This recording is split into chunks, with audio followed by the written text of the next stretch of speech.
Hey traders, Raghee here. We're going to talk about a topic that nobody wants to talk about, and that is losses. But more importantly, how do you lose well?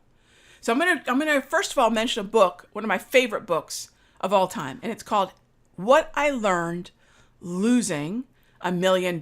If you haven't ever read it, please read it. One of the most important books you can read.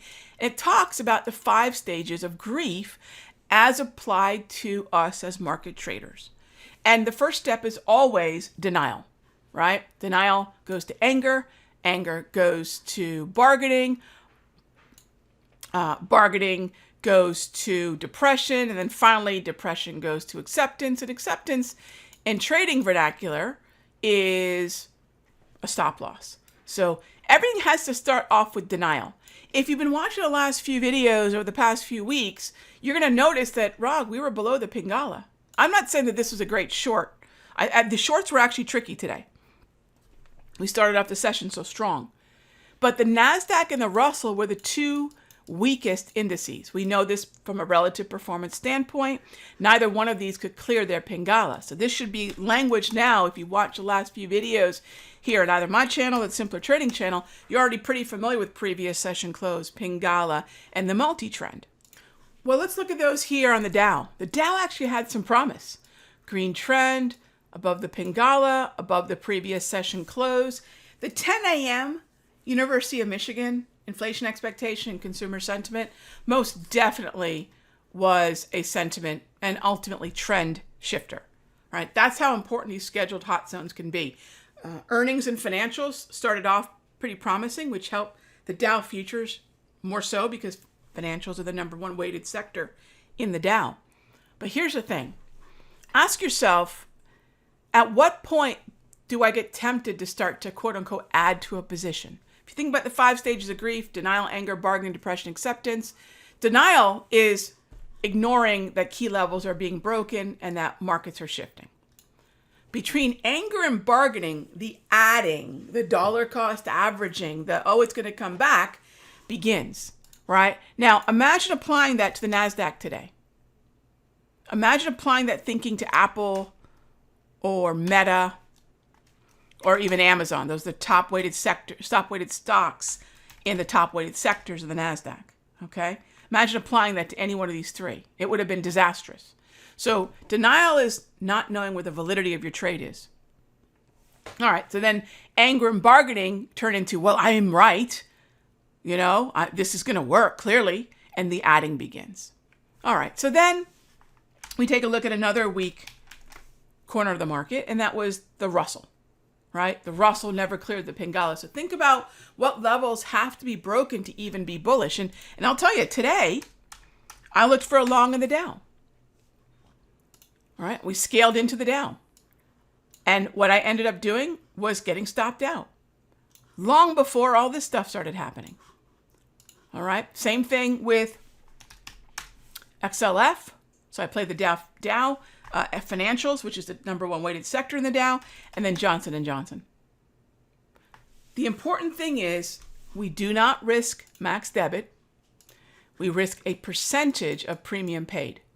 And usually that's going to be no greater a loss than 15 to 25% of the premium paid, right? Based on a trade representing no greater than 3% risk to the account, and usually we're less than 1%, okay, by focusing on aggressive levels.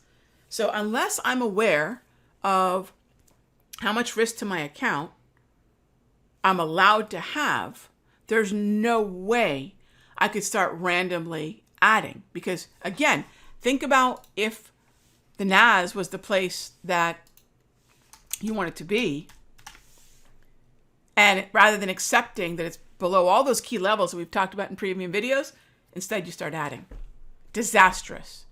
Now, I know the flip side of this is, were there any shorts? I actually don't have a lot of levels that I was keen on shorting. Not because we weren't breaking through important levels, but because as the market was sinking, while the NASDAQ and the Russell were the weakest, I did not have price in levels that I would have really loved at the time that I like to trade. And that's the first thing in the morning. So I think it's okay to say, you know what?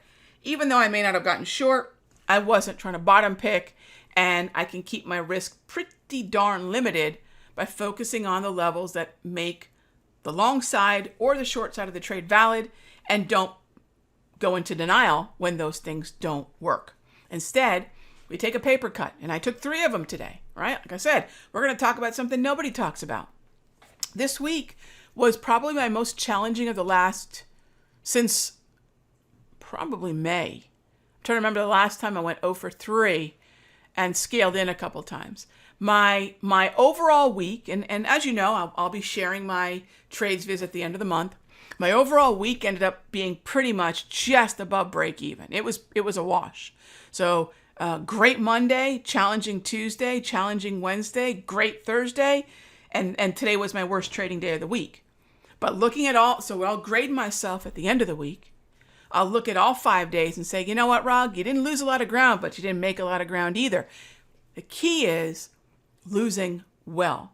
And if you can understand, and if you haven't, again, go grab what I learned losing $1 million. Denial, anger, bargain, depression, acceptance. The quicker we can go from, acknowledging, okay, this is not doing what I want it to do, and accept it. Maybe acceptance is, I'm not going to buy the NASDAQ or tech stocks today. I'm not going to buy Russell today. Maybe acceptance is, wow, the Dow looks really great to start off the morning. So did XLF, but it just isn't my day, right? Rather than wandering into denial, I just say, look, not my day. Not holding the levels I needed to hold. Take the small loss. Take the paper cut. All of us have, by the way, a too big to fail level in our minds. There's a level at which when we've lost enough dollars, right? I don't talk in percentages. I pay my power bill in dollars, not in percentages. Yes? Okay. There's a point in our mind where I've lost enough dollars where I say, oh my gosh, I can't get out now. I'm losing too much. We all have that level. Know that level. Know your too big to fail level. Stay clear of that, because that's one of the easiest ways to get lost in denial, anger, bargaining, depression. Yes? So those are some of the keys to managing days like this and not letting them become disasters. Did we lose today? I did. Did I lose bad? Not at all. Is it frustrating? 1000%. But when I look at the week, pretty challenging week, but I'm walking away with paper cuts, not having lost a finger. So I hope this helps. If you have more questions, gang, feel free to leave them below. This is an important topic. Everybody wants to talk about what's going to happen next week. Gang, I don't even know what I'm going to have for dinner tonight. I'm not going to try to predict what's going to happen next week. And by the way, who predicted we were going to sell off like this today? Nobody. So we are counterpunchers. We react to price action. So this is the topic for today. Think about how you're position sizing. Think about what you're risking in terms of your account balance. What's the percentage you're risking? And how are you finding where your trade is no longer valid? Some of the things that I've mentioned in previous videos, like the Pingala, the previous session close, the multi-trend, the 200 propulsion, all those will help you make some of these decisions if you don't have a process already. All right. If you are looking for a process, come check out what we're doing in the Simpler Futures or the Sector Secrets Mastery. I'll see you all for the Sunday Top Tier Outlook live show. Bring your questions. I'm happy to answer them. And again, if you have any, leave them here. Thanks as always for watching. Thanks for smashing the like button, and I'll see you in the next update. Hey traders, Raghee from Simpler Trading. Thank you so much for watching this video. Be sure to leave a like and a comment below. And remember, subscribe and click the bell icon so you'll get notified of the next update. And when you're ready to join me for live trading, be sure to head on over to simplertrading.com. I'll see you in the next update.